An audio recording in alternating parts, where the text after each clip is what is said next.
with my own eyes. I'd seen an elderly Mbudi slave gladly accept 2 tiny minnows, normally only used as bait, for his daily toil to take home and share with his sickly wife. Just 2 more days and I would have missed Andibo altogether. In another village, I'd been shown the graves of 8 other infants, but I hadn't truly believed the stories of pygmy children dying after being denied medical care at hospitals. Nurses and doctors get into medicine to help people, don't they? I just couldn't imagine it. Holding Andibo's lifeless body in my arms made it all sink in. How did this happen? Why, God? These questions raced through my mind over and over as Shane and I tried to assess the situation at hand. We delicately gathered the details of Andibo's story over the next 2 days as we tried to help his village mourn and begin the healing process. Our first priority was Andibo's mother, who was nothing more than skin on a skeleton.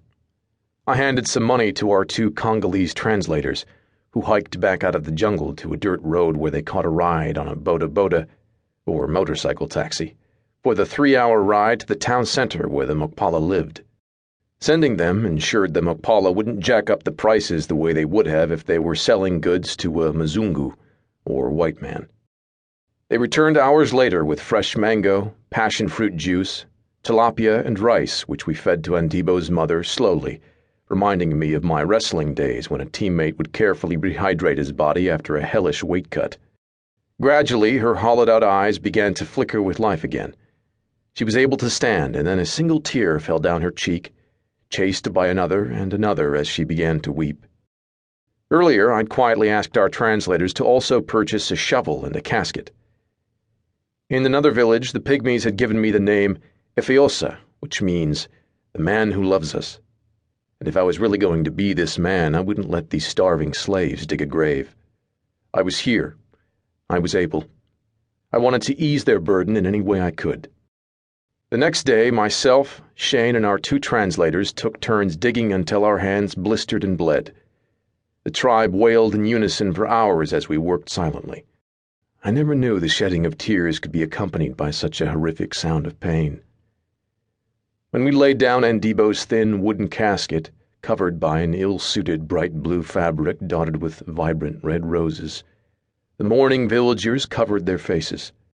Though they'd attended funerals countless times before, as many as 1 in 2 pygmy children die before the age of 5. They still couldn't bear to watch.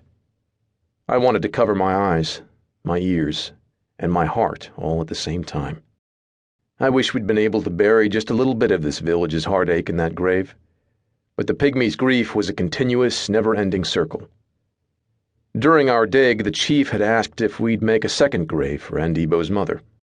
Like her son, tapeworms had burrowed into her stomach from what little contaminated food she'd been able to get. Through the polluted water supply, parasites had found their way into her blood. The pygmy adults had stopped going to the hospital altogether. It wasn't worth the half-day's journey only to be turned away. So it was a foregone conclusion that she'd die as well, said the chief, and there would be some solace in that. She'd lost her husband and a second son to disease and was now alone. She had given up, he said. As we spoke with the chief through our translators, we gathered that Andibo's mother had previously taken him to a local hospital run by the Mokpala for aid. The first time, the staff had turned them away because they were too dirty to even enter and didn't have the money to pay.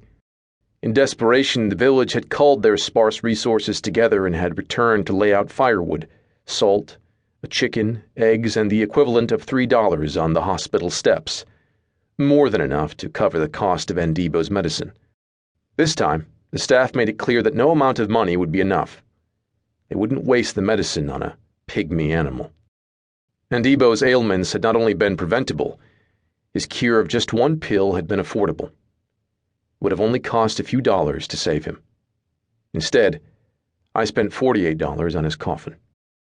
As I'd quickly learn with the arrival of the tribe's Mokpala slave master, Andibo was a name we were never supposed to know. Andibo was a child we were never supposed to have heard of, and his was most definitely a story that was never supposed to be told. Why?